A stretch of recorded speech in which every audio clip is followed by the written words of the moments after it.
সবাই শুনতে পাচ্ছ?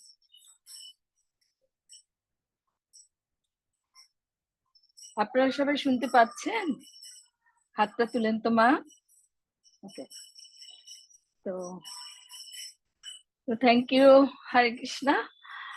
আমরা হরে কৃষ্ণ। হ্যাঁ, আশা করি আপনারা সবাই ভালো আছেন।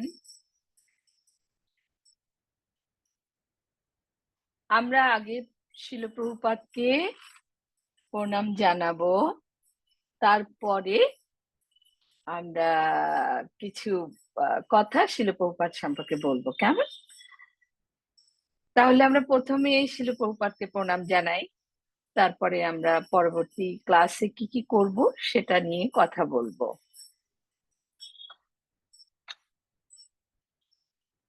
নমঃ বিষ্ণুপাদায় কৃষ্ণপৃষ্ঠায় ভূতলে শ্রীমতে জয় পতাকা স্বামী নম আচার্য পাদায় নিতাই কৃপা প্রদায়িনী গৌর কথা দামোদায় নগর গ্রাম তারিণী নমঃ বিষ্ণুপাদায় কৃষ্ণপৃষ্ঠায় ভূতলে শ্রীমতে ভক্তি বেদান্ত স্বামিনী নামিনী নমস্তে সারস্বতী দেবী গৌরবাণী প্রচারিণী নির্বিশেষ শূন্যবাদী পাশ্চাত্য দেশতারিণী বাঞ্ছা কল্পতরুভ্যশ্চ কৃপা সিন্ধুভৈব চ পতিতানাং পাবনেভ্যো বৈষ্ণবেভ্যো নমো নমঃ। জয় শ্রীকৃষ্ণ চৈতন্য প্রভু নিত্যানন্দ শ্রী অদ্বৈত গদাধর শ্রীবাসাদি গৌর ভক্তবৃন্দ। হরে কৃষ্ণ কৃষ্ণ কৃষ্ণ হরে হরে, হরে রাম রাম রাম হরে হরে। জয় শিল প্রভুপাদ কি জয়। তো বাবা, আপনাদের সাথে 15 দিন আগে দেখা হয়েছিল। আবার আজকে অনেকেই আগে ক্লাসে ছিলেন না আপনারা, তাই না? ক্লাসটা অনেক সময় অনেকে থাকেন না দেখি, আবার অনেকে ভিডিও অফ করে বসে থাকেন। তা নয়, ভিডিওটা মানে ওপেন করে বসলে খুব ভালো হয়, আর এতে করে আমাদেরও ভালো লাগে, আর আপনাদের সঙ্গে সরাসরি দেখা হয়, আমরা মুখগুলো দেখতে পাই, এতে করে ভালো লাগে কাজ করে। তো ঠিক আছে বাবা, এখন তো জগন্নাথের ভীষণ জ্বর চলছে, তাই না? অনেক জ্বর জগন্নাথের। তো সেই জন্য আমাদের আমার গুরু মহারাজ শিল জয় পতাকা স্বামী মহারাজ, হ্যাঁ, তো উনি একটা সুন্দর কথা পোস্ট করেছেন, লিখেছেন কয়েকদিন আগে। মজার, খুব মজার, আমার খুব ভালো লেগেছে, সেই জন্য আমি আপনাদের সঙ্গে একটু শেয়ার করছি। তো গুরু মহারাজ বলেছেন, জগন্নাথ তো জগতের নাথ, ওনার আবার জ্বর হয় নাকি? ওনার কোনো অসুখ হতে পারে? তা নয়। জগন্নাথ কি করেছে, একটু মানে লীলা করছে। কেন? গুরু মহারাজ বলছেন লক্ষ্মী দেবীকে পটাচ্ছেন। কারণ লক্ষ্মী দেবীর কাছে, লক্ষ্মী দেবীকে খুব পটিয়ে পটিয়ে বলছেন, দেখো আমি না মাত্র 9 দিনের জন্য বৃন্দাবনে যাব। হ্যাঁ, ওই যে জল লীলা করে লক্ষ্মী দেবীর সাথে আছেন, মানে লক্ষ্মী দেবীকে উনি কনভিন্স করছেন যে আমি বৃন্দাবনে 9 দিনের জন্য যাব। কেমন? এই 15 দিন পরে আমি বৃন্দাবনে যাব। তো লক্ষ্মী দেবীর কাছে 15 দিন থাকবেন, এই জন্য লক্ষ্মী দেবীও খুশি। বলছে ওকে ঠিক আছে, তুমি আমার সেবা আগে গ্রহণ করো। আর ওই সুযোগে জগন্নাথ লক্ষ্মী দেবীর কাছ থেকে আদায় করে নিচ্ছেন কথা বৃন্দাবনে যাওয়ার জন্য, যেটা আমাদের রথযাত্রা শুরু হবে। মজার কথা, তাই না? অনেক আমরা জানি অনেক কিছু, কিন্তু দেখেন আমাদের গুরু বর্গরা কত সহজ করে সব কথা বলেন, তাই না? সহজ কথাটি অনেক আরো সহজ করে দেন আমাদের কাছে।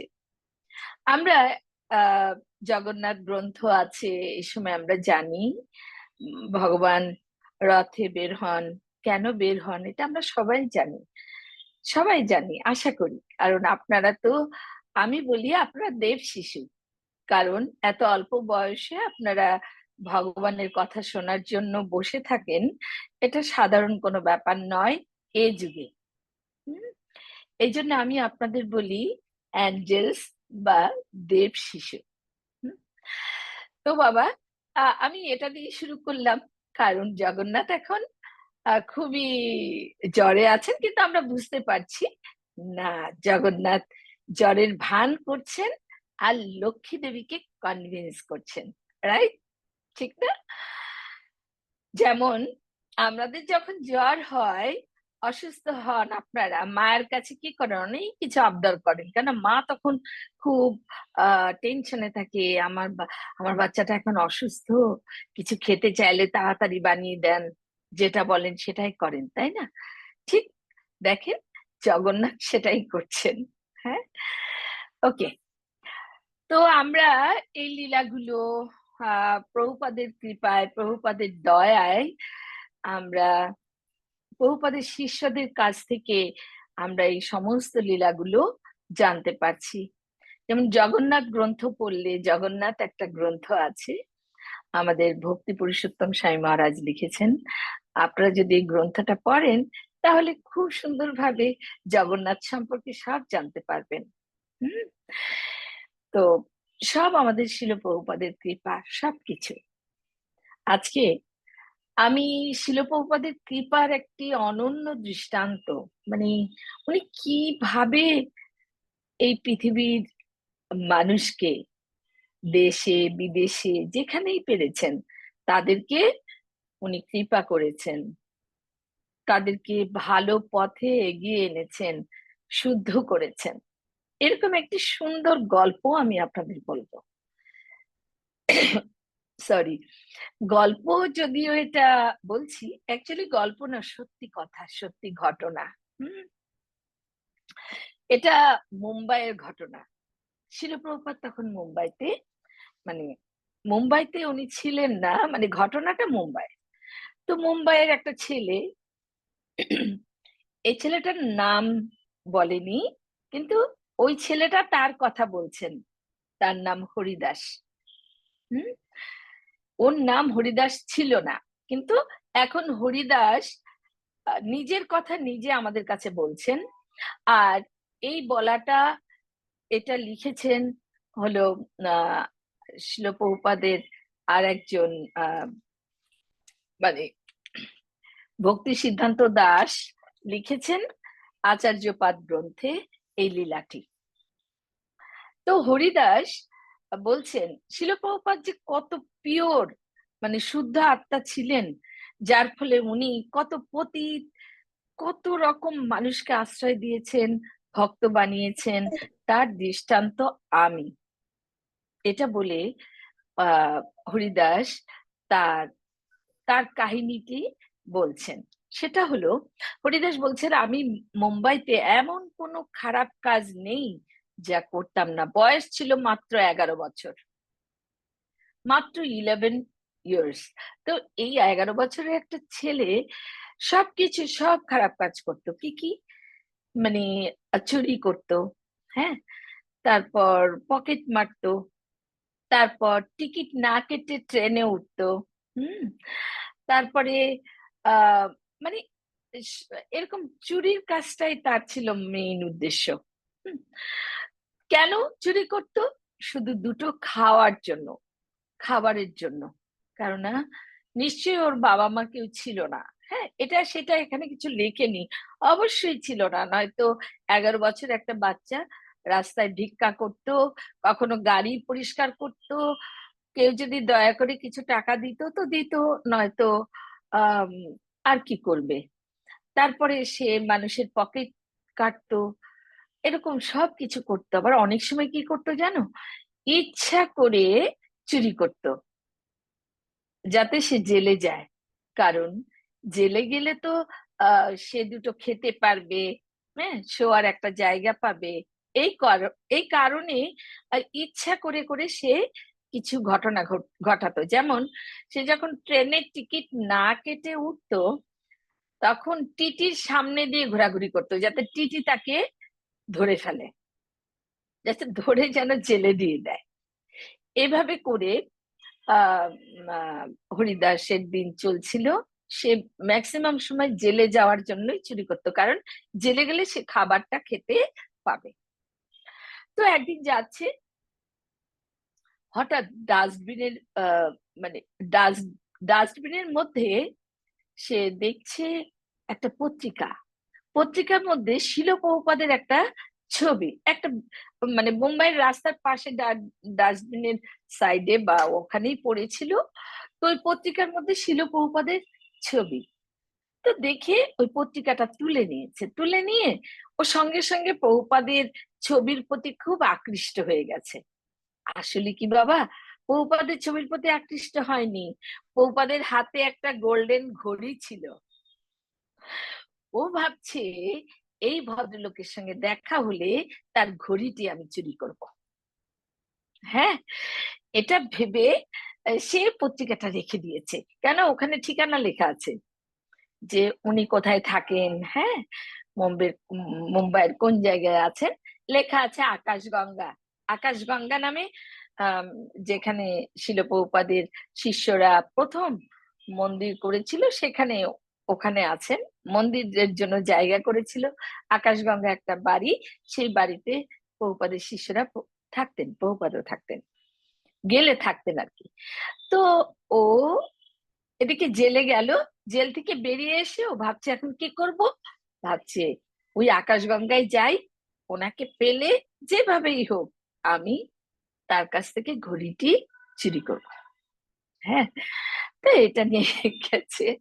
তা আকাশগঙ্গায় যখন গিয়েছে, তখন ওখান থেকে জানতে পারলো প্রভুপাদ প্রভুপাদ বা ভক্তরা এই বাড়িতে আর থাকেন না, এখন থাকেন জুহুতে। হুম, তো সবাই তখন আবার সেই ঠিকানা নিয়ে সে আবার জুহুতে যে ইস্কন মন্দির, সেই মন্দিরের দিকে হাঁটতে লাগলো, হেঁটে হেঁটে, কেন পয়সা তো নাই।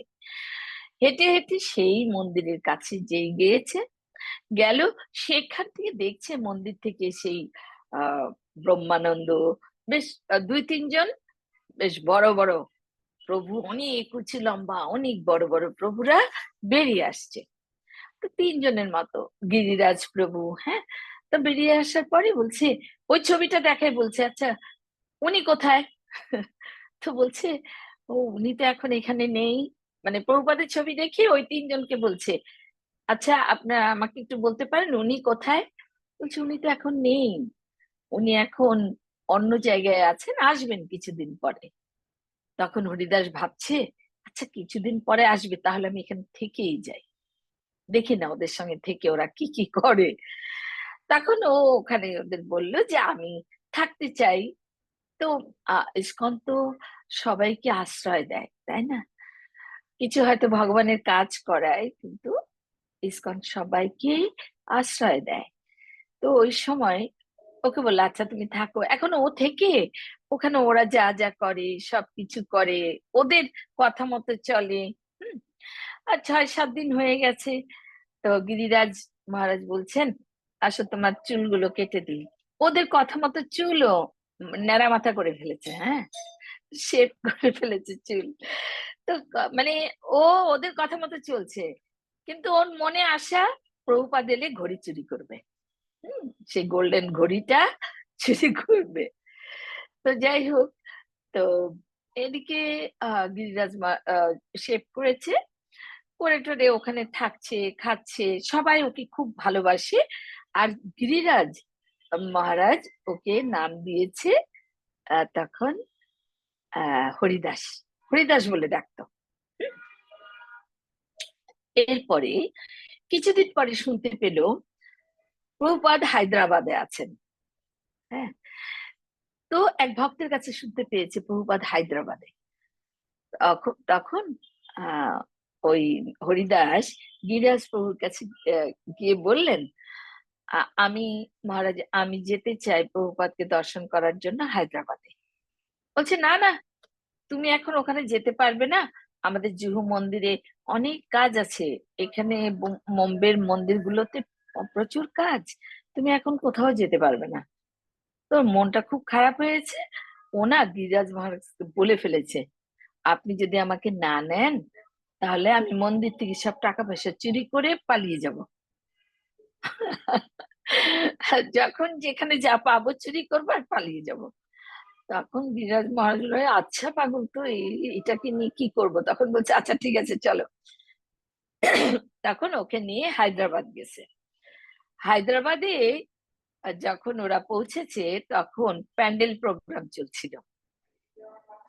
প্যান্ডেল প্রোগ্রাম চলছিল, ও কি করেছে, সোজা প্যান্ডেলের উপর উঠে গিয়ে পৌপাদের সোজাসুজি কোণার মধ্যে গিয়ে বসে আছে। তো পৌপাদ প্রোগ্রাম শেষ করেছে, করে ওই ওর দিকে তাকালো। তাকানোর পরে গিরিরাজ মহারাজকে বলছে, এই ছেলেটিকে আমার রুমে নিয়ে আসো। হ্যাঁ, তো আহ গিরিরাজ মহারাজ ওকে রুমে নিয়ে আসছে। রুমে নিয়ে আসার পরে শিল প্রভুপাদ বলছেন, তুমি কে, কেন এসেছো এখানে? তো বলছে, তোমার নাম কি? বলে, আমার নাম কি জানি না, আমাকে ডাকে হরিদাস বলে। হ্যাঁ, ও আচ্ছা, তুমি কেন এসেছো এখানে? বলে কি, আমি আপনার ঘড়ি চুরি করতে এসেছি। প্রভাতটি বলছে, বলছে আমি আপনার ঘড়িটি চুরি করার জন্য এখানে এসেছিলাম। তো প্রভুপাদ বলছে, ও আচ্ছা তাই, এ নাও। আর প্রভুপাদ খুলে ঘড়ি দিয়ে দিয়েছে ওর হাতে, নাও। কিন্তু ততক্ষণে ওর হৃদয়ের পরিবর্তন হয়ে গেছে। হ্যাঁ, বলছে না না, দরকার নেই, আমি এখন নিব না, আমার হৃদয়ের পরিবর্তন হয়েছে, আমি এখন ঘড়ি আর চুরি করবো না। হ্যাঁ, প্রভুপাদকে আবার ঘড়িটা দিয়ে দিয়েছে। তারপরে আহ ও ওখান ওই ওখানেই রইলো প্রভুপাদের কাছে। কিছুদিন পরে মুম্বাইয়ে প্রভুপাদ চলে আসেন, ওরাও চলে এলো। ও কিচেনে সহযোগিতা করে, রান্না বান্না করে। আর কিচেন, তো একদিন কিচেনে রান্না করছে, অনেকেই আহ, যার সঙ্গে সহযোগিতা করছে আরো একজন ছিল। তো হরিদাস আর একজনকে জিজ্ঞেস করছে, আচ্ছা আর এক প্রভুকে দেখছি না যে, উনি কই গেছে? বলে কি, ওনার আজকে দীক্ষা, উনি দীক্ষা অনুষ্ঠানে গেছে। বলছে, তুমি কিছু মনে করো না, আমি কি দীক্ষা অনুষ্ঠানটা একটু দেখতে পারি? আমি একটু যেতে চাই দীক্ষা অনুষ্ঠানে। তো বলছে, আচ্ছা ঠিক আছে, যাও, দেখে তাড়াতাড়ি এসো, কারণ রান্না অনেক, আমি একা পারবো না, আমাকে সহযোগিতা করার তো কেউ নেই। তখন ও গেছে, ওখানে গিয়ে হলে দাঁড়িয়ে দেখছে, এক কোনায় দাঁড়িয়ে দেখছে, দীক্ষা দিচ্ছে আরেকজনকে, শিল প্রভুপাদ। তো অনেকক্ষণ ধরে দীক্ষা অনুষ্ঠান শেষ, তারপরে প্রভুপাদ দেখছে ও কোনায় দাঁড়িয়ে আছে। প্রভুপাদ ওকে ডাক দিয়েছে, এদিকে আসো, আসো। ওই, তুমি দীক্ষা নিচ্ছ না কেন? প্রভুপাদ আবার ওকে জিজ্ঞেস করছে, তুমি দীক্ষা নিচ্ছ না কেন? বলছে, দীক্ষা, এটা কি? আমি এটা জানি না। তো বলছে, তোমার মালা কোথায়? কয় কি, মালা আমি জানি না। জব করো কি না? বলছে না, আমি জানি না কিছু। শিল প্রভুপাদ কি করেছে, সঙ্গে সঙ্গে প্রভুপাদের নিজের মালা, নিজে যে জব করেন সেটা ওর হাতে দিয়েছে। ওর হাতে দিয়েছে। আর তখন ওখানে যারা বড় বড় প্রভুরা ছিলেন জিবিসি, তারা বলছেন, আপনি, আমরা জানি আপনি এটা করতে পারেন না, বা এটা কেন করছেন, এরকম কিছু বলেছে। তো প্রভুপাদ বলছে, তোমরা চুপ করো, আমি জানি আমি কি করছি। হুম? এদিকে ওকে ওইটা দিয়ে বলছে, তুমি তোমার নাম বলো। তখন বলছে, আমার নাম নেই। বলকে, নেই মানে তোমার কি নামে ডাকে? বলছে, আমার নাম হরিদাস। কে? গিরিরাজ মহারাজ দিয়েছে হরিদাস। তো গিরিরাজ মহারাজ আমাকে হরিদাস বলে ডাকে। ওকে, আচ্ছা, চারটি নিয়ম বলো। তো বলছে, জানি না। তখন প্রভুপাদ গিরিরাজ মহারাজের দিকে তাকিয়েছে, তখন গিরিরাজ মহারাজ ওকে, ওর দিকে কটমট করে তাকিয়ে বলছে, আচ্ছা, চারটি নিয়ম তোমাকে তো আমি শিখিয়েছি, বলো। তখন ওর মনে পড়েছে, তাড়াতাড়ি বললো। আচ্ছা, এই করার পরে শিল প্রভুপাদ বলল, ঠিক আছে, আজকে থেকে তোমার নাম হলো হরিদাস। তারপরে হরিদাস ওখান থেকে ওইটা শেষ করে দৌড়ে এলো রান্নাঘরে। এসে তখন আহ, ওই ওই প্রভু বলছে, এই তুমি এত দেরি করে এলে যে? কাকে, আমার দীক্ষা হয়ে গেছে। বলকে, মানে? কাকে, হ্যাঁ, আমার দীক্ষা দিয়েছেন শিল প্রভুপাদ। তাহলে তুমি এখানে কি করছো, যজ্ঞে গিয়ে বসো। আবার তাড়াতাড়ি দৌড়ে গিয়ে আবার যেখানে প্রভুপাদ যজ্ঞের আয়োজন করেছেন, ওখানে গিয়ে বসলেন। এভাবে হরিদাসের দীক্ষা হলো। এভাবে প্রভুপাদ হরিদাসকে দয়া করলেন। কিন্তু হরিদাস অনেক কিছু ছেড়েছে, কিন্তু চুরি ছাড়তে পারছে না, ছোটখাটো চুরি আর কি। তখন সে কি করতো, কিচেন থেকে 1 আনা পয়সা, 1 আনা, সেই আমলে 1 আনা পয়সা অনেক পয়সা, সরাতো, সরিয়ে সরিয়ে জমিয়ে জমিয়ে চকলেট কিনতো। চকলেট কিনে চকলেট কিনে খেত। আবার একদিন এরকম চকলেট এসে কিনে নিয়ে আসছে, নিয়ে এসে কি কারণে প্রভুপাদের রুমে ঢুকেছে, হোঁচট খেয়ে পড়ে সব চকলেট প্রভুপাদের সামনে পড়ে গেছে। তো প্রভুপাদের সামনে পড়াতে প্রভুপাদ বলছে, এগুলো কি, এগুলো এত চকলেট তুমি কোত্থেকে পেলে? প্রভুপাদ, চকলেট আমি কিনেছি। আবার প্রভুপাদ কি বলছে, আপনি এক এক এক কামড় খান। প্রভুপাদকে একটা চকলেট দিয়ে বলছে, আপনি এক কামড় খান। প্রভুপাদ কি বলছে, বলছে এটার মধ্যে তো কোকো আছে, তুমি পড়ো। তুমি তো প্রভুপাদ পড়ে শোনাচ্ছেন, এর মধ্যে কোকো আছে, কোকো তো আমরা খাই না, তুমি এটা কেন খাচ্ছো? এগুলো বাদ দিতে হবে। এইভাবে করে প্রভুপাদ ওকে ছেড়ে দিল। ছেড়ে দেওয়ার পরে প্রভুপাদ নিজে রান্নাঘরে এলেন, কিচেনে এলেন। কেন জানো? প্রভুপাদ নিজে হাতে হালুয়া বানালেন, খুব সুন্দর করে। কেন, মিষ্টি খেতে পছন্দ করে হরিদাস, মিষ্টি পায় না বলে, মিষ্টির দাম একটু বেশি, এই জন্যই চকলেট কিনে কিনে এরকম খায়। হ্যাঁ, তো প্রভুপাদ কি করেছে, নিজে হাতে হালুয়া বানিয়ে হরিদাসকে খাওয়ানো শুরু করলো, এই চকলেটের অভ্যাস ছাড়ানোর জন্য। আর মিষ্টি খেতে চাই সেই জন্য প্রভুপাদ নিজে হাতে, হ্যাঁ, হালুয়া বানাতেন হরিদাসের জন্য। এভাবে হরিদাস আস্তে আস্তে আহ মানে সব ঠিক করছে, কাজ টাজ ঠিক করছে। এক সময় হরিদাসের হাতে অনেক দায়িত্ব এলো, কনস্ট্রাকশনের কাজের জন্য দায়িত্ব এলো, অনেক টাকা ওর কাছে দিল যে কিছু জিনিসপত্র বাজার থেকে কিনতে। হরিদাস কি করলো, সেখান থেকে আবার 60 টাকা চুরি করলো, 60 রুপি। হ্যাঁ, 60 রুপি চুরি করলো। চুরি করে এসে স্নান করতে গিয়েছে, প্যান্ট ট্যান্ট সব ওখানে রেখেছে, আবার ওকে হাতে নাতে ধরে ফেললো, আবার চুরি। হ্যাঁ, তো তারপরে যখন হাতে নাতে ধরছে, তখন বলছে, তুমি যে এই যে টেম্পল থেকে এই যে টাকা চুরি করছো, তুমি কি জানো এটা কত বড় অন্যায়? বলছে, কিসের অন্যায়? টেম্পল থেকে টাকা চুরি করেছি, এটা আবার কিসের অন্যায়? তখন বলছে, তুমি কি জানো আহ এই টেম্পলের টাকা যারা চুরি করে তারা গুরুদেবের মাংস চিবিয়ে খায়। এই কথা বলার পরে হরিদাসের ভেতরে খুব খুব ঘৃণা এলো, মানে খুবই কষ্ট বোধ করলো, অপরাধ বোধ করলো। এবং সে তখন থেকে পুরোপুরি নিজেকে পাল্টে ফেললো। এবং এভাবেই হরিদাস এই ভগবানের আহ চরণে আশ্রয় পেলেন। কার কৃপায়? শিল প্রভুপাদের কৃপায়। সেটাই, প্রভুপাদ কত কত ভাবে, দেখো কত সহ্য করে, কত রকম বাধা বিপত্তি, সেগুলোকে অতিক্রম করে, সেগুলোকে সহ্য করে শিল প্রভুপাদ হরিদাসকে আশ্রয় দিলেন, তাই না? ভালোবেসে। এটা শিল প্রভুপাদের বিশাল গুণ।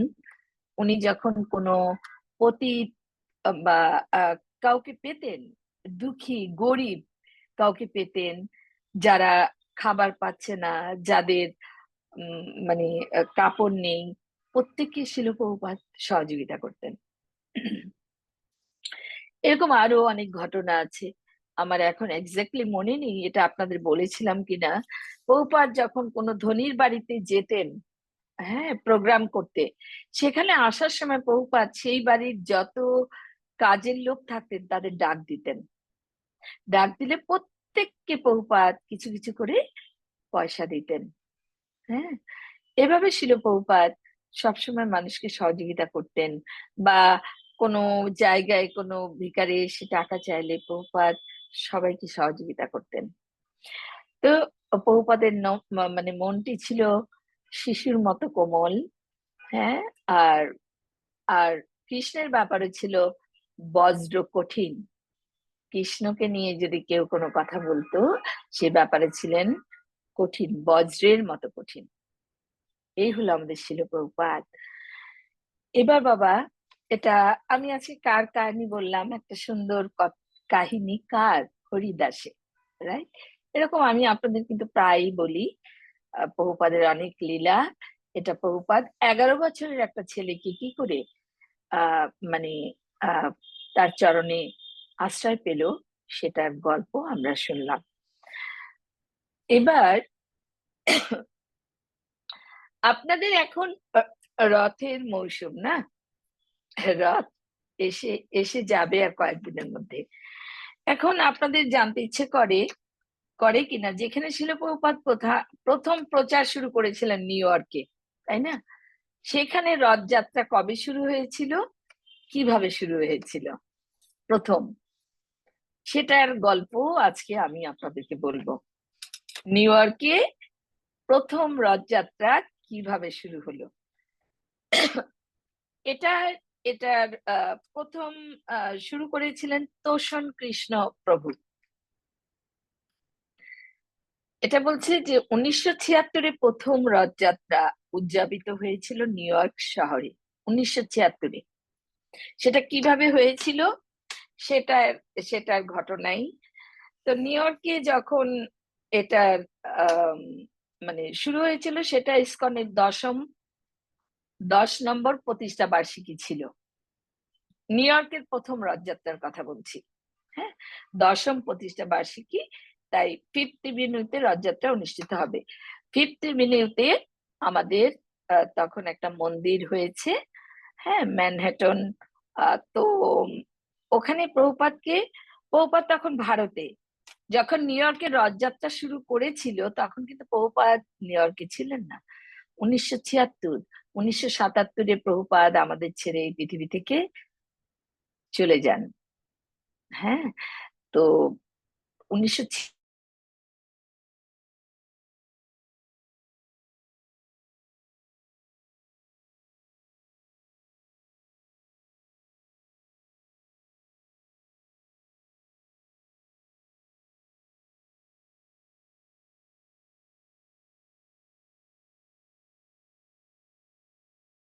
দিচ্ছে না, একদমই পারমিশন দিচ্ছে না ওই রাস্তায় রথ বের করার।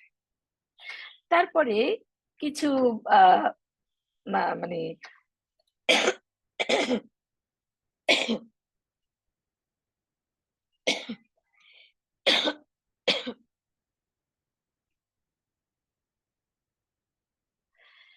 রাস্তায় কিছু আহ মানে হায়ার হায়ার র্যাঙ্কের অফিসার ছিলেন, তাদের সঙ্গে আলোচনা করলেন, বা ওখানকার যে এই সমস্ত আইন বিষয়ক যারা ছিলেন তাদের সঙ্গে আলোচনা করলেন, কিন্তু কেউ বলছে যে না, এটা সরকার থেকেই, অথরিটি থেকে, হায়ার অথরিটি থেকে এটাকে বদ্ধ করে দেওয়া হয়েছে যে ফিফথ এভিনিউতে কোনো রকম কোনো প্রসেশন বা কোনো অনুষ্ঠান হবে না। তো বললো, তাহলে আমি কার সঙ্গে কথা বলতে পারি? বলছে এই যে যিনি না করেছেন তার কাছে, যে যদি আমাদের এই প্রটোকলের যিনি মেইন প্রধান, তার কাছে যদি যেতে পারেন, সে যদি একটা লিখিত দেয় তাহলেই আপনাদের এটা হতে পারে। তো এক কাজ করেন, আমাদের কাছে দিয়ে দেন, আমরা ওনার কাছে নিয়ে যাই, উনি জাস্ট সাইন করে দিলেই হবে। বলছে না, শিল প্রভুপাদ আমাকে বলেছেন যে এটার ব্যবস্থা করো, আমি যাব। তখন অনেক বাধা বিপত্তি, কেননা ওই অফিসে ঢুকতে গেলে অনেক রকম সমস্যা হয়। তো বলছে যে একটা ব্যাক ডোর ছিল, সেই রাস্তা খুঁজে বের করে সেইখান দিয়ে উনি অনেক কষ্টে, অনেকের চোখ মানে চোখ এড়িয়ে উনি সেই অফিসে ঢুকলেন। সে মানে সেই অফিসে যখন ঢুকেছেন, আহ ওনার রুমে ঢোকার আগে ওনার সেক্রেটারি দাঁড়িয়ে আছেন। তো বলছে যে আমি ওনার সঙ্গে দেখা করতে চাই। বলছে কেন? বলছে এই যে আমাদের যে রথ হবে সেটার একটা পারমিশন দরকার। বলছে না, উনি কোনোদিনও এটা সাইন করবেন না। তো বলছে আমি একটু যেতে চাই। তো ওই ভদ্র মহিলা, উনি ছিলেন একজন মহিলা সেক্রেটারি।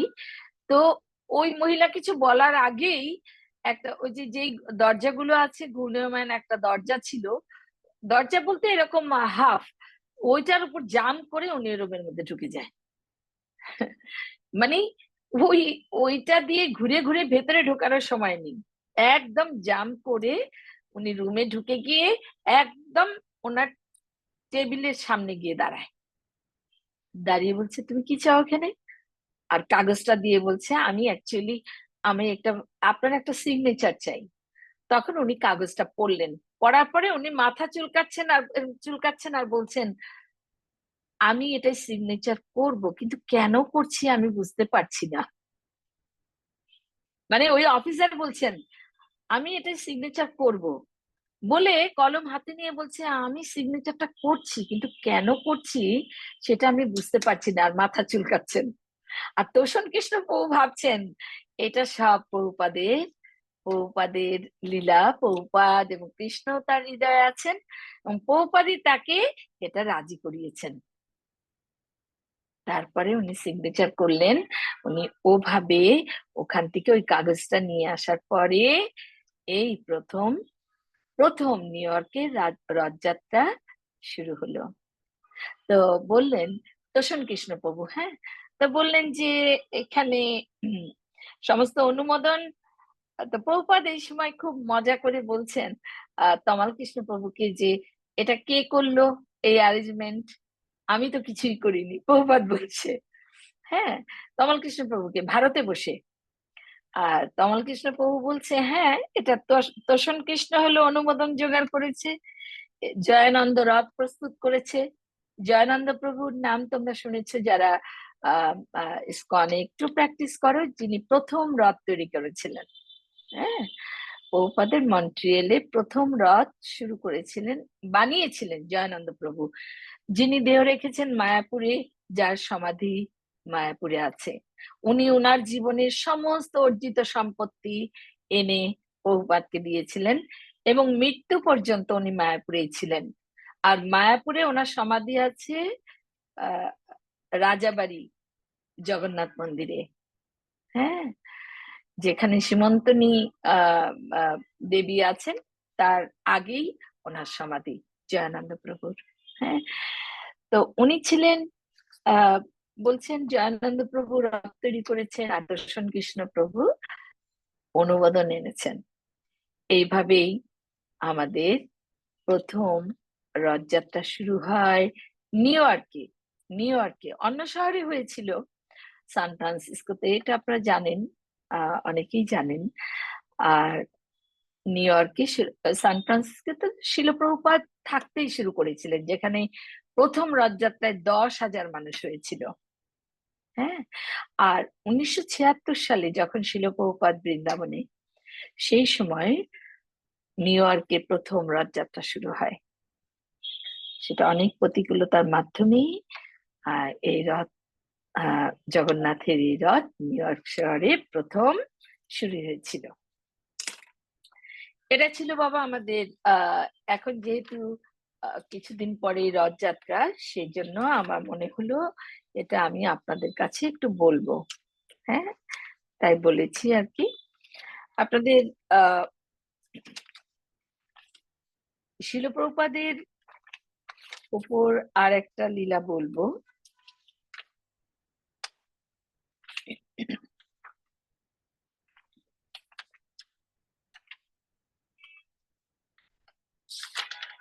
সেটা হলো হংসদূত প্রভু, হংসদূত তার স্মৃতিচারণ। হ্যাঁ, হংসদূত প্রভু হলো প্রভুপাদের একজন খুব অনুগত শিষ্য। সেই সময় উনি অনেক কাজ করেছেন প্রভুপাদের জন্য। তো তার কিছু আহ মানে তার সঙ্গে শিল প্রভুপাদ কিছু শেয়ার করেছেন, কিছু ইনস্ট্রাকশন, সেগুলো সম্পর্কে আমি আপনাদেরকে একটু বলতে চাই। সেটা হলো শিল প্রভুপাদ একসময় হংসদূত প্রভুকে বলছেন যে তুমি এসে বিবিটির নাম শুনেছো তোমরা, ভক্তি বেদান্ত বুক ট্রাস্ট, যেখানে আমাদের ইসকনের সমস্ত বই ছাপানো হয়। হ্যাঁ, এই যে গীতা ভাগবত যত যত গ্রন্থ আপনারা পান সব বিবিটি থেকে ছাপানো হয়।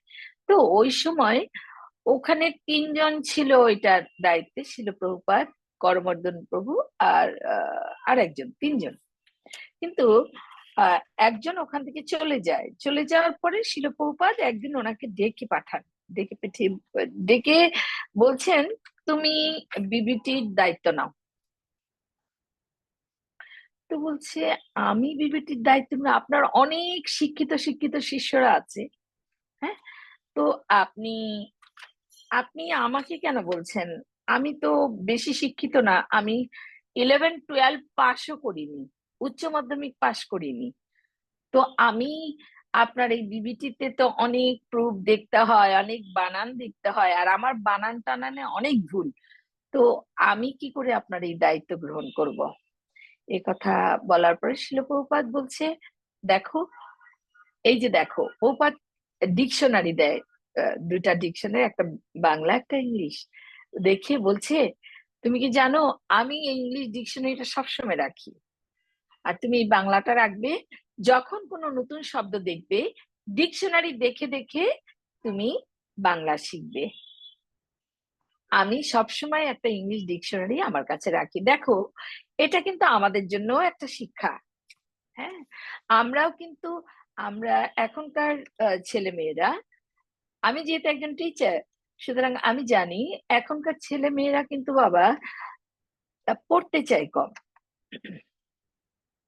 মানে টিভি বা এই সমস্ত দিকে খুব বেশি, মানে নেটের দিকে অনেক ঝোঁক, কিন্তু বই পড়ার দিকে ঝোঁকটা কম।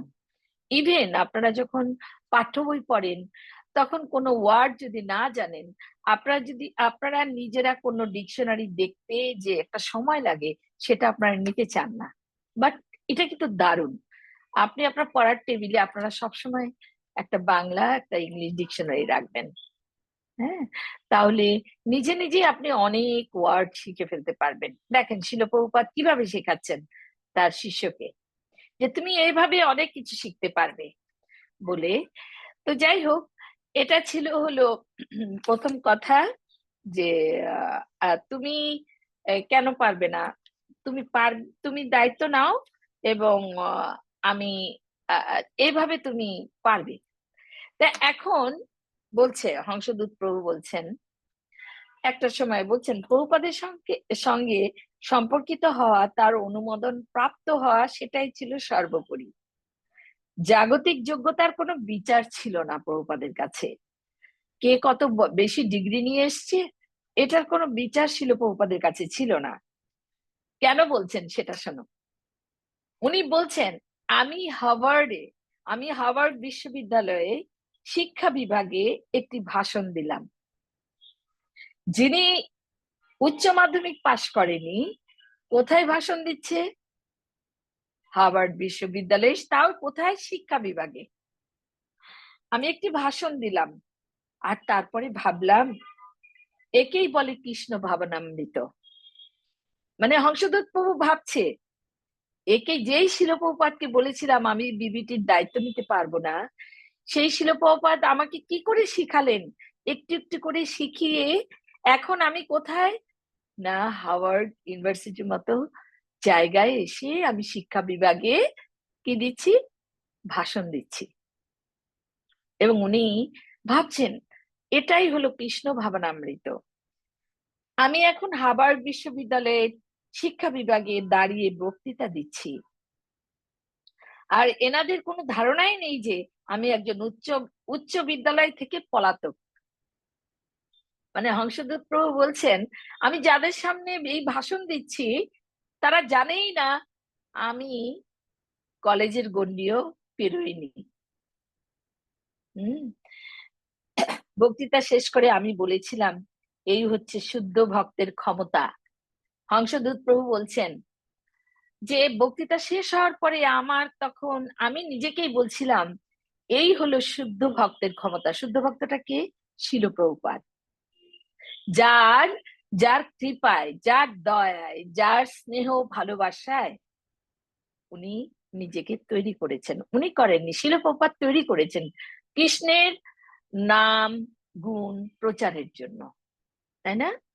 নাম যশ লীলা এগুলি প্রচারের জন্য।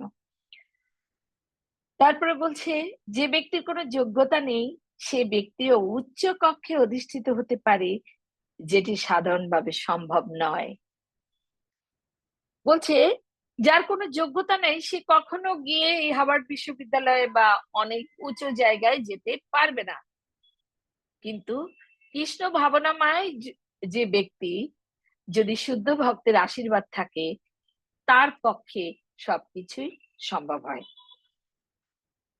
জাগতিক জীবন অতিক্রান্ত আমি তখন দিব্য আনন্দে অধিষ্ঠিত। বলছে আমি তখন খুব খুশি যে আমি এভাবে ভাষণ দিতে পারলাম, আমি এভাবে বলতে পারলাম। বলছে আমি তখন ভীষণ আনন্দিত, আমি রোমাঞ্চ অনুভব করছি এবং অঝরে ক্রন্দন করছি। হংসদূত প্রভু বলছেন আমি খুশিতে যেমন আমার গায়ে কাটা দিচ্ছে, আমি কান্নাও করছি যে প্রভুপাদ আমাকে এত কৃপা করলেন, আমার মতো এই অল্প শিক্ষিত একটা ছেলে এত বড় ইউনিভার্সিটিতে সব বড় বড় শিক্ষিত লোকের সামনে মানে কথা বলিয়ে ছাড়লেন। এটাই আমার মনে নেই আমি প্রণাম করেছিলাম কিনা। এক মহামুক্তির অনুভূতি লাভ করে আমি তখন খুব বিধ্বস্ত। তার জন্য আমি কি করেছিলাম? আমি কেবলই শিল প্রভুপাদকে অনুসরণ করেছিলাম, আর তাতেই সবকিছু সম্ভব হয়েছিল। দেখো হংসদূত প্রভু এখন কি বলছেন, যে আমি এই যে যে পারলাম, এটার জন্য আমি কি করেছিলাম? বলছে আমি কিছুই করিনি, আমি শুধু শিল প্রভুপাদ যা বলেছেন সেটা অনুসরণ করেছিলাম। শিল প্রভুপাদকে অনুসরণ করেছিলাম, অনুকরণ না, অনুসরণ। অনুসরণ করেছিলাম শিল প্রভুপাদকে, আর তাতেই সবকিছু সম্ভব হয়েছিল। এখন আপনাদেরকে বলি, আমাদের প্রভুপাদ তো জড় দেহে নেই, তাহলে প্রভুপাদ কোথায় আছে? প্রভুপাদ এই সমস্ত গ্রন্থের মধ্যে আছেন, তাই না? তো তাকে আমরা অনুসরণ করতে পারি প্রভুপাদের গ্রন্থ পড়ে, প্রভুপাদের জীবনী পড়ে। আমার ঠিক নাম এই মুহূর্তে মনে পড়ছে না। বলছে প্রভুপাদের, আমরা প্রভুপাদের জীবনী পড়েছি, তাতেই আমরা ভক্ত হয়েছি। হ্যাঁ, অনেক বড় বড় শিষ্য প্রভুপাদের জীবনীটাই পড়তো বেশি করে। তো প্রভুপাদের, প্রভুপাদ আমাদের এখন ইনস্ট্রাকশন সরাসরি আমাদের বলতে পারেন না যে তুমি ডিকশনারি রাখো, তুমি এটা করো সেটা করো, এগুলো শিল প্রভুপাদ ওভাবে বলতে পারে না, কিন্তু উনি বইয়ের মাধ্যমে এই যে দেখেন সব কিছু দিয়ে গেছেন। যদি আমরা সেটা অনুসরণ করি তাহলে আমরা আমাদের এইরকম মানে সুপার ন্যাচারাল পাওয়ার যেটাকে বলি সেটা আমাদের ভিতরে আসবে। এটা তোমরা বিশ্বাস করো কিনা জানি না, বাট আমি মনে প্রাণে বিশ্বাস করি এবং খুব বিশ্বাস করি যে প্রভুপাদকে যদি ভালোবাসা যায়, তার তার কথাগুলো যদি আমরা মেনে চলতে পারি, তাহলে প্রভুপাদ সেই আমাদের ভিতরে সেই শক্তি উনি সঞ্চারিত করেন। হ্যাঁ, তো আমাদের উচিত হবে প্রভুপাদের সঙ্গ করা। তো প্রভুপাদ কি করে সঙ্গ করব? প্রভুপাদের বাণীর সঙ্গ করা, প্রভুপাদের কথার সঙ্গ করা। প্রভুপাদের কথায় কি আছে? প্রভুপাদের গ্রন্থগুলো স্টাডি করা। বিশেষ করে আমরা গীতা তো পড়বই, আপনারা এখন অনেক ছোট, কিন্তু প্রভুপাদের লাইফটা একটু একটু করে পড়তে হবে। আর প্রভুপাদ শরণামৃত, প্রভুপাদের শিষ্যরা যে লিখেছে প্রভুপাদকে নিয়ে অনেক কথা, তাহলে ওগুলো যখন আমরা শুনবো যে তাদের কাছ থেকে সরাসরি, তাই না, তখন আমাদের খুব ভালো লাগা কাজ করবে। করবে কিনা? যে এখন আমরা অনেক প্রভুপাদের মানে প্রভুপাদ আমাদের মাঝে নেই, বাট প্রভুপাদ আছেন আমাদের সাথে, ঠিক না? এটা এটা এটা অনেক বড় আমাদের একটা পাওয়া এই গ্রন্থ। তো আজকে আমার মনে হয় না বলে এখন আমি একটু আপনাদের সঙ্গে কথা বলতে চাই। আপনারা আজকে আমি শিল প্রভুপাদের কিছু আহ, ব্যাপার বললাম, যে প্রভুপাদের কিভাবে মানুষকে কৃপা করতেন। তারপরে একজন আহ, কম শিক্ষিত লোকও বা কম গুণী, আমরা যেটা জাগতিক ভাষায় বলি গুণী, তার কোনো গুণই নেই। বাট প্রভুপাদ যদি কৃপা করেন, প্রভুপাদের কথা যদি আমরা মেনে চলি, অনুসরণ করি, তাহলে দেখি যে আহ মানে সেটা অন্যরকম একটা ফল দাঁড়ায়। তার কিছু উদাহরণ আমি বলতে পারি। যে সমস্ত ভক্ত ছেলে মেয়ে আছে, যারা আপনাদের মতো ছোট, যারা পড়াশোনা করছেন, আমি দেখেছি, আমার আমার আমি দেখেছি, অনেককে দেখেছি, তাদের রেজাল্ট অনেক ভালো হয়। আমি জানি না এটা, আমি অনেক ভক্ত ছেলে মেয়েকে দেখেছি, ভক্তদের ঘরের ছেলে মেয়েকে যারা প্র্যাকটিস করছে, অনেকেরই রেজাল্ট অনেক এক্সিলেন্ট হয়। এবং আম, অনেক ভালো ভালো বড় বড় জায়গায় এখন তারা চান্স পাচ্ছে, ডক্টর, ইঞ্জিনিয়ার বা ইউনিভার্সিটি, ভালো ভালো জায়গায় যাচ্ছে। আমাদের ভক্ত বাচ্চারা, আমার কেন যেন মনে হয় যেহেতু কৃষ্ণ ভাবনামৃত প্র্যাকটিস করছে, তারা অনেকটাই আহ মানে ভিতরের অনেক অনেক নোংরা জিনিসগুলো তাদের ভিতরে কম। তারা একটা সুন্দর পথ তাদের ভিতরে তৈরি করছে। এমনি তো আপনারা অনেক পবিত্র, কারণ আপনাদের মতো আহ ওই যে বললাম, আপনারা দেব শিশু। আমরা অপবিত্র হই বড় হয়ে, কারণ অনেক কিছু আমরা বাবা, অনেক কিছু এই সমাজ পরিবেশ সবকিছুর সঙ্গে থাকতে থাকতে অনেক কিছু আমরা খারাপ অনেক কিছু আমাদের ভিতরে লালন করতে শুরু করি। আপনারা এখনো ছোট, সেই জন্য আপনারা অনেক পবিত্র, আমি এটা বিশ্বাস করি। আর যেটা বললাম, যে আমি এটা প্র্যাকটিক্যালি দেখেছি। হ্যাঁ, যে যারা কৃষ্ণ ভাবনামৃত প্র্যাকটিস করে, তাদের অ্যাকচুয়ালি তাদের সন্তানেরা, সেই বেবিগুলো একটু ডিফারেন্ট হয় আমি দেখেছি, তাদের জাগতিক পড়াশোনার ক্ষেত্রেও। হুম।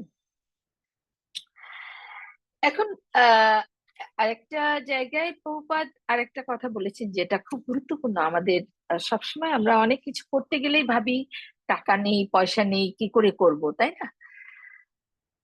এই যে এটা হংসদূত প্রভুই বলছেন, মন্দির চালানোর জন্য উনি খুব চিন্তা করতেন সব সময়, যে মন্দিরটা কি করে চলবে, অর্থ চিন্তা করতেন সব সময়।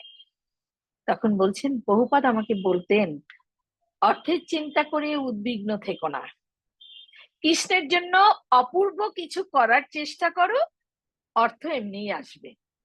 দেখো কি সুন্দর কথা। তুমি ভাবছো অর্থ হলে এটা করব কৃষ্ণের জন্য, তবেই করতে পারবো, না, তুমি সেভাবে ভেবো না। অর্থের জন্য চিন্তা করে তুমি উদ্বিগ্ন হও না।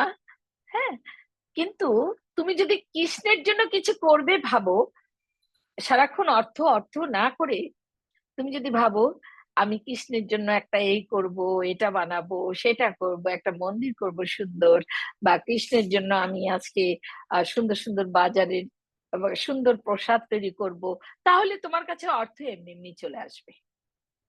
এটা বলেছেন শিল প্রভুপাদ, ডিরেক্টলি বলেছেন। দেখো কি বলেছে, সেটি তার কৌশল, তার মূল মন্ত্র, কার্যসিদ্ধির ভিত্তি। প্রভুপাদের এটাই ছিল কৌশল, যে কৃষ্ণকে কেন্দ্র করে সবকিছু করো, অর্থ তোমার কাছে এমনিই চলে আসবে। মোটের উপর সত্যি কথা বলতে, প্রভুপাদ আমেরিকায় এসেছিলেন কপর্দক শূন্য হাতে, 1 টাকাও ছিল না, 40 রুপি ছিল। হ্যাঁ, 40 রুপি ছিল, একটা ছাতা ছিল, আর কিছু চিড়ে আর মুড়ি, চিড়ে ছিল, শুকনো চিড়ে, তাই না? আর এই এরকম আর কিছু গ্রন্থ ছিল আমাদের ভাগবত। কিন্তু তার ধারণা ছিল বুদ্ধিমান লোকেদের নিকট প্রচার করা।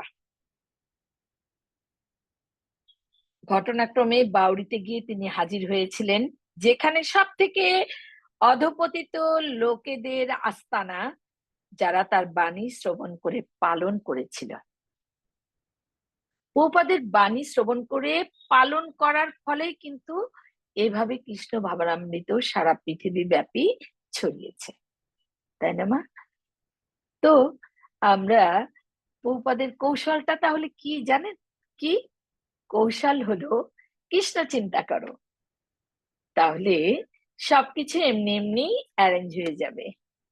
আমরা অনেক সময় অর্থ নিয়ে ভাবি, আরে ওরা এত বড় লোক, ওদের এত টাকা আছে। আসলে এগুলো কোনো কথা নয় মা। এগুলো হয়তো আমরা ভাগবত গীতা বা সব জায়গায় পড়েছি যে কোনো জন্মের পুণ্যের ফলে কোথায় জন্ম নেয়, বড়লোকের ঘরে জন্ম নেয়, সুন্দরী হয়, তাই না? আবার পয়সা অর্থবিত্তবান ঘরে জন্ম হয়, এরকম বলেছি। আবার অনেকের বৈষ্ণবের ঘরেও জন্ম হয়, ব্রাহ্মণের ঘরে। অর্থটা, তুমি যদি সৎ থাকো, যদি ঠিক মতো তোমার যা করণীয় সেটা সঠিকভাবে করো, আর কৃষ্ণকে কেন্দ্রে রাখো, এই জীবনে কোনো কিছুর অভাব হবে না। এটা গীতায় লেখা আছে। কখনোই কোনো কৃষ্ণ ভক্ত কখনোই কখনোই গরিব হতে পারে না। যাই হোক বাবা, আপনারা এখন আস্তে আস্তে গ্রোয়িং, আপনারা বড় হচ্ছেন। এখন থেকে যদি আপনারা নিজেদের খুব সুন্দর করে তৈরি করতে পারেন, আপনাদের জীবনটা খুব সুন্দর সুখময় হবে। আর প্রভুপাদ বলছেন, জব করার বিষয়ে খুব গুরুত্ব দিয়েছেন, যে যে কৃষ্ণ যে জব করে, ভগবানের নাম যে জব করে, তার সব কাজগুলো শুদ্ধ হয়ে যায়। আর যে জব করো না, তার কাজগুলো কর্মাত্মক হয় বলছে। মানে ওইটা, মানে কর্মেই ভরা থাকে, ওইটা আর শুদ্ধ হয় না যে জব করে না। আর যে জব করে কাজ করে, তার কাজ সব সময় শুদ্ধ হয়ে যায়।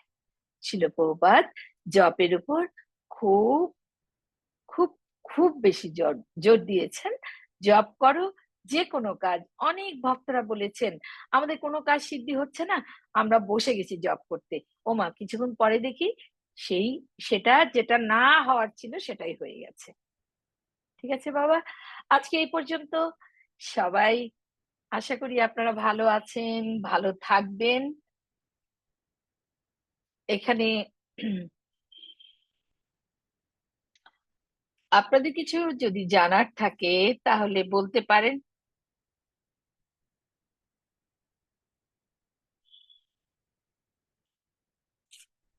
কেউ কিছু বলতে চান বাবা?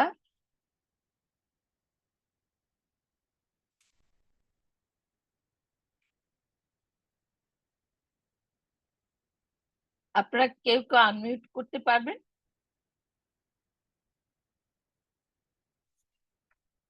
তো ঠিক আছে, আমরা হরে কৃষ্ণ মহামন্ত্র একবার জপ করে আমরা লিড করবো, রাইট? হরে কৃষ্ণ হরে কৃষ্ণ, কৃষ্ণ কৃষ্ণ হরে হরে, হরে রাম হরে রাম, রাম রাম হরে হরে। হরে কৃষ্ণ কৃষ্ণ কৃষ্ণ হরে হরে, হরে রাম রাম রাম হরে হরে। হরে কৃষ্ণ কৃষ্ণ কৃষ্ণ হরে হরে, হরে রাম রাম রাম হরে হরে। জয় শিল প্রভুপাদ কি জয়। জয় আমার ছোট ছোট বাবা মা কি জয়। হরে কৃষ্ণ। ভালো থাকবেন সবাই, সুস্থ থাকবেন, হ্যাঁ। মাতাজি কি জয়। আর বাবা মাকে সবসময় রেসপেক্ট করবেন, গীতাতেও বলেছে। হুম?